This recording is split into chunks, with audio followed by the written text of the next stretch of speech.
110 días. Libro escrito por José Francisco Ruiz Castro. Narrador, José Francisco Ruiz Castro. Capítulo 20. La liberación.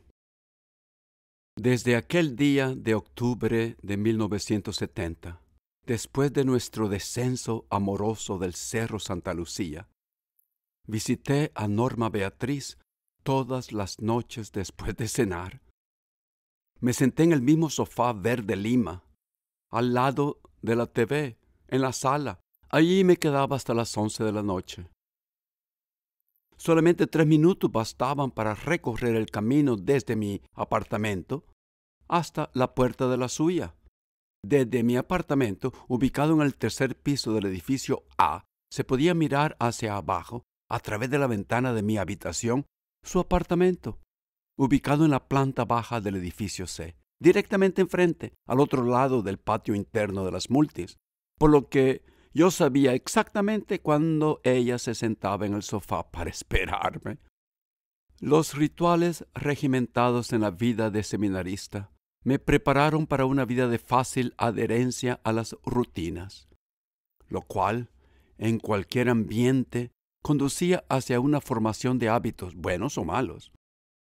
Uno de esos días, una sensación de logro que hacía tiempo yo no sentía, hizo que mi espíritu se sintiera atento y agudo. Mi cuerpo daba la sensación de haber sido afilado durante la noche, mientras caminaba hacia el departamento de Norma. Descendí las gradas, llegué al primer piso. La costurera que vivía en ese piso, Esperancita Girón, a través de su puerta abierta, remitía el golpeteo rítmico de la aguja de su máquina Singer.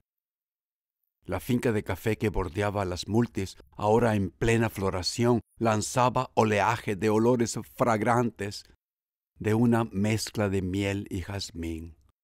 A todo volumen, como quisiera decirte, la canción de moda de Los Ángeles Negros rebotaba por todas las paredes del patio interno de las multis, saliendo de alguno de los balcones de arriba. Los muchachos del barrio, Teto, el luchador callejero incluido, formaban su grupito de siempre enfrente de la tienda de la esquina y mandaban sus risas bulliciosas haciendo eco a través de los callejones de las multis. Mientras caminaba hacia el apartamento de Norma, suavicé mis pasos para que la gente no escuchara el taqueteo de mis brillantes zapatos negros, todavía de seminarista, al golpear la acera de cemento. No me sentía el no deseado, el que se quedaba atrás, aquel compañero anónimo de Gustavo, el que no era lo suficientemente capaz de besar a una bella muchacha ni para ser enviado a Lovaina. Ese día de mi vida me sentía diferente. Un verdadero fuerte y claro propósito me jalaba: descubrir lo que había estado prohibido, pues me sentía libre de normas y dogmas religiosas. La única diferencia entre el animal y el humano es que nosotros podemos controlar nuestras pasiones y nos convertimos en animales cuando no lo hacemos, me decían en el seminario. El seminario me había decepcionado y enseñado mentiras. Los códigos y verdades del seminario yo los había puesto en tela de juicio, en un plano de sospechosos, irreales y totalmente inaplicables en la dinámica de mi nuevo círculo social. En el nuevo mundo frente a mis ojos, donde se ofrecía como evidente la adquisición del placer instantáneo y la búsqueda frenética de una vida donde se pudiera vivir el momento, gobernaba a los miembros de este grupo social. Vivir por vivir era la ley suprema en las multis. Cuando entré a su apartamento, Norma fingió estar absorta en un programa de televisión sin nombre. Sin embargo, me estaba esperando perfumada, radiante, recién salida de la ducha, con las uñas pintadas de rojo, una blusa azul claro de poliéster fino combinada con un par de jeans de un azul oscuro, bien pegaditos a su cuerpo. Esa moda le acentuaba el trasero de tamborcito y hacía parecer su cintura más delgada de lo que era. Si hubiera tardado un poco más de lo normal en llegar a su casa, ella hubiera salido de su casa con impaciencia a la tienda de la esquina para comprar chicles o cualquier otra golosina. Enfrente de la tienda de la esquina, todos los días, ese grupito de muchachos, desempleados casi todos, truanes que nunca iban a la escuela, del barrio, teto entre ellos, que nunca iba al colegio, parados en el alto andén, bloqueaban la entrada. Esos muchachos se conglomeraban para hacer la cabuda entre ellos y completar lo que valía una lata de marihuana. Teto se acuerda de ellos por sus apodos, me dice hoy. El Brujo se llamaba uno, Chepeniurdo otro, Trucutú le decían a otro, Mico de Coco le decían a otro, Tortachuca le decían a uno, Cara de Cable le decían a uno, el Piojo se llamaba otro, el Error le decían a un pobre muchacho, el Dromedario le decían a otro y la Chiriza era el otro. Ese era el grupito de los amigos de Teto, enfrente de esa tienda. Cuando notaban que Norma venía cruzando diagonalmente la polvosa calle, la 8ª Avenida Norte, comenzaban a abrirle paso formando 2 líneas humanas paralelas, a manera de vallas laterales, para obligarla a pasar por medio y llenarla de galanterías. Ella, sintiendo sus deseos, aumentaba su sensual movimiento de cadera y agudizaba el ángulo de sus senos y los hacía rebotar. Los muchachos, mientras ella rompía el grupo para entrar a la tienda, suspiraban profundamente, llenaban sus ojos de lujuria y terminaban con una serie de piropos respetuosos pero directos con los que lamentaban que ya la hubiera tomado el pícaro padrecito. ¿Qué diría yo por ser ese pícaro padrecito?, decían. Tanta carne yo comiendo frijoles en la casa, era otro piropo que le decía. A ella, quien conocía a todos esos muchachos por su nombre, le encantaban esos momentos intensos colmados de hormonas y regresaba a su casa con su cuerpo vibrando al borde del éxtasis. Cuando yo entraba, saltaba sobre mí, me besaba y me abrazaba con un gran ardor como si se le acababa de inyectar un elixir de pasión y permanecía engrudada a mí por una eternidad, no muy diferente a cualquier otro amor adolescente. Ese día llegué a tiempo. Vimos telenovelas producidas en México y en Perú, seguidas de algunos programas de televisión estadounidenses doblados. Simplemente María se llamaba una. Era la versión peruana de una telenovela latinoamericana extremadamente popular. Y Sombras Tenebrosas, Dark Shadows en inglés, el programa de televisión estadounidense. La telenovela llenaba de lágrimas los ojos de la Norma. María, una criada casi analfabeta que trabajaba para familias ricas en Lima, es seducida y abandonada por su aristocrático novio. Nuestra relación reflejaba la de la televisión. Yo pobre, pero a los ojos de Norma, dada mi educación y el aparente estatus social de medio cura, parecía estar por arriba del de ella. Le aseguraba que yo no era para nada como el novio aristocrático de María. El show de las sombras tenebrosas, por otro lado, le provocaba un gran miedo en el corazón. Aquellos fantasmas y vampiros que parecían personas normales por la noche nunca se desvanecían de la mansión gótica del estado de Maine. No le molestaba que su corazón sufriera esa montaña rusa de emociones porque encontraba consuelo y seguridad en mis brazos todas las noches y gradualmente comenzó a sentirse menos sola y abandonada. Pronto descubrí que su padre, don Chico, trabajaba como cantinero por las tardes y por las noches en el Casino Santaneco. Ese casino fue organizado en 1896 en una mansión colonial española del centro de la ciudad, posteriormente remodelada en 1940, situada en la esquina opuesta del Parque Central llamado Parque Libertad. En uno de mis viajes recientes a El Salvador, me paré frente a ese casino para mirar sus paredes encaladas, recordar los dulces años cuando teníamos un corazón tierno e imaginar su esplendor a fines de los años 60 y principios de los 70, cuando yo andaba con Norma.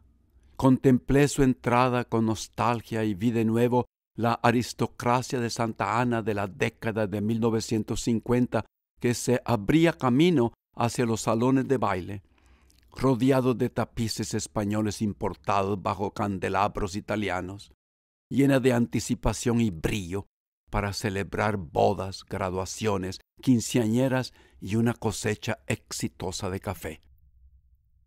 Aunque algunos miembros de mi familia Castro Mesa, Menéndez Castro o Urrutia Castro habían sido parte de esa escena, mi enfermo padre y mi oprimida madre nunca asistieron juntos a una función en el casino. Mi padre, el dandy de la ciudad, por otro lado, en los principios de los 1940, había frecuentado ese casino con sus amigos cuando estaba en el Colegio San José antes de casarse. Mucho más tarde, ocasionalmente, mi madre pasaba por el casino sin intenciones de entrar, en camino tal vez hacia el mercado. Algunas veces sus viejas y ricas compañeras de clase, las afane, las agastume, al percatarse de su presencia desde adentro, la invitaban a tomar una taza de café para recordar sus años de colegio en el Sagrado Corazón, o pudo haber sido el Colegio La Asunción. Quizás avergonzada, nunca hubo de revelar con ninguna palabra su miserable pobreza y sufrimiento. En esa misma época, Teto era el único de nosotros que a veces asistía a fiestas allí, invitado por nuestros primos. En honor a la verdad, aunque no fuera invitado, si veía que uno de los primos estaba adentro del casino, Teto se metía en la celebración como si fuera el dueño del lugar. Los primos Urrutia, Ricardo y Eduardo siempre le pagaban las cervezas. Mientras estaba parado frente al casino, absorto en mis más profundos recuerdos nostálgicos ese día, y que algunos transuentes me miraban como si de repente me había vuelto loco, no podía creer lo cuidado y conservado que estaba el casino, intacto, sin sufrir los efectos de la sangrienta guerra civil salvadoreña. Mientras otras casas coloniales de paredes de adobe y techos de tejas en esa misma calle, la segunda calle poniente, que termina en el otro extremo enfrente al Parque Menéndez, no habían tenido la misma suerte. Se mostraban decrépitas, decaídas y abandonadas por sus propietarios que se habían fugado hacia el extranjero durante la guerra. En aquellos días, en uno de los momentos de intensa obsesión por Norma, queriendo conocer más de cerca a su padre, don Chico, yo pasé por el casino para mirar a través de las altas ventanas de cristal y observarlo desde lejos, buscando descifrar su personalidad. Nunca había estado frente a él, simplemente lo había visto. Algunas tardes, desde la ventana de mi cuarto, mientras esperaba a que se fuera a trabajar y así yo poder llegar a visitar a Norma. Pude apreciar que don Chico, al servir whisky a los terratenientes y cafetaleros, lo hacía con una gran deferencia, gracia y cordialidad, por lo que a primera vista no me pareció que él fuera alguien que pudiera echarme de su casa una vez que descubriera que yo pasaba la mayoría de las noches con su preciosa hija. Lo vi esa noche bromear con sus jefes, ordenar a las camareras que se acercaban y se movía rápida y eficientemente detrás del mostrador del bar. Todo un camarero agradable y querido por sus comensales. No me pareció extremadamente ridículo o tonto de mi parte pensar que a este hombre no le molestaba que Norma y Yolanda, que todavía no habían llegado a sus 18 años, tuvieran el control total de sus vidas, disfrutaran de una autonomía libre de la casa, pasaran sus días en actividades de ocio, fueran al colegio solamente cuando querían y dedicaran solo unos breves momentos del día a la compra de comestibles, preparación de comidas y limpieza. Me parecía entonces que mi nuevo círculo social en las multis vivía sin reglas de disciplina. Tal vez esa era la manera de alcanzar la felicidad en la vida, pensé. ¿Por qué debería de torturarme siguiendo estrictas reglas de conducta como un seminarista empedernido? Norma, ¿dónde está tu madre?, le pregunté un día. Oh, mi mamá Berta me dejó para ir al norte cuando tenía alrededor de 12 años. He vivido sola con mi papá desde entonces. Después de que se fue, mi papá trajo a Yolanda del mercado para que me ayudara con las tareas de la casa. Mi mamá dijo que su vida se había vuelto insoportable, una vida sin un futuro real, y que mi papá era un hombre débil, demasiado amable, tal vez demasiado decente. A sus ojos, él no tenía ambición y estaba completamente satisfecho con su trabajo de bajo nivel, como cantinero en el casino. Pero ella necesitaba acción, aventura y emoción, dijo Norma, con un dolor prominente en su voz. Más tarde, poco después que yo llegué a Los Ángeles en octubre de 1972, supe que la madre de Norma había llegado a esa ciudad en el año 1967 y se había vuelto a casar. Su nuevo esposo era un chicano con un español casi ininteligible, dueño de una mísera cantina, un bar húmedo de dudosa reputación, un cuasi burdel mexicano en las afueras de Riverside. A mediados de los años 60, la economía estadounidense estaba en un auge. Los trabajadores migrantes mexicanos y los inmigrantes indocumentados cruzaban la frontera como si nada.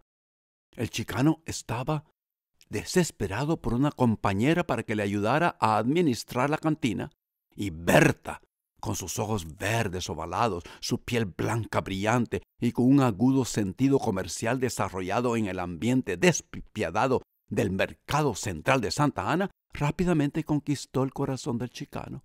Eso le brindó la oportunidad ideal para arreglar sus documentos de residencia y esperar hasta el día en que pudiera solicitar en las oficinas de inmigración para que Norma emigrara legalmente a Riverside, California.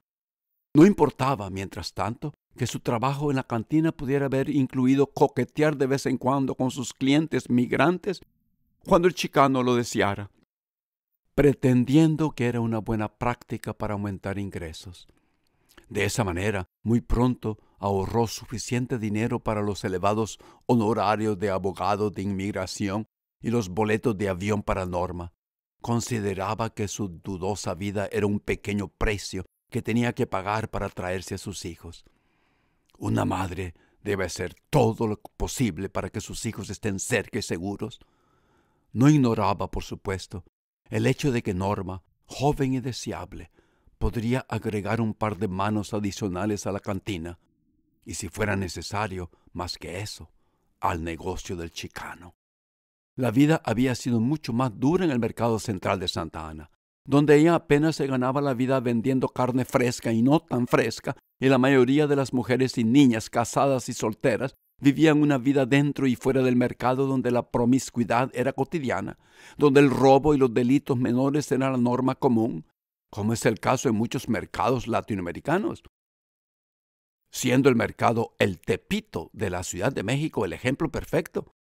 La vida en esos mercados estaba marcada por serias actividades delictivas, como peleas con cuchillos y asesinatos originados por disputas históricas entre comerciantes, cuyas familias ancestrales habían poseído o alquilado sus puestos desde antes del cambio del siglo XX.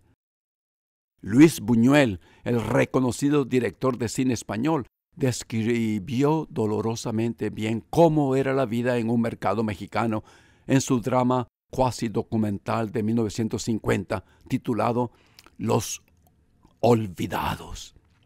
La vida en la cantina de Riverside no era tan diferente, pero el chicano tenía agallas. Con mis cortos encuentros con la pareja, pude cerciorarme que el chicano complacía a Berta y le daba todo lo que necesitaba.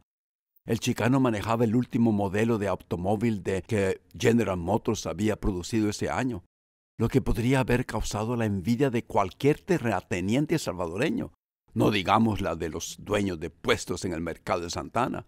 Si tan solo pudieran haberla visto en el asiento de delante a la Berta, mientras el chicano manejaba lentamente y con orgullo su gran carro automático con aire acondicionado, en camino hacia su cantina. Don Chico ya se había convertido en un recuerdo lejano para entonces. Berta se sentía realizada. El dinero en Riverside nunca era un problema. Además, ella se había convertido en una verdadera dama. Berta, la madre de la Norma, se había escapado de las partes malas del mercado, pero la vida del mercado se la llevó con ella, vida de sobrevivencia y lucha, aunque algunos consideraban que la vida del mercado era una mancha de aceite que no se lavaría, situación que se hizo evidente en su nueva vida en Los Ángeles. De alguna manera, también Norma era producto del mercado, y el mercado estaba dentro de ella, a pesar de que sus efectos en ella estaban disminuidos, como suele ocurrir en las segundas generaciones.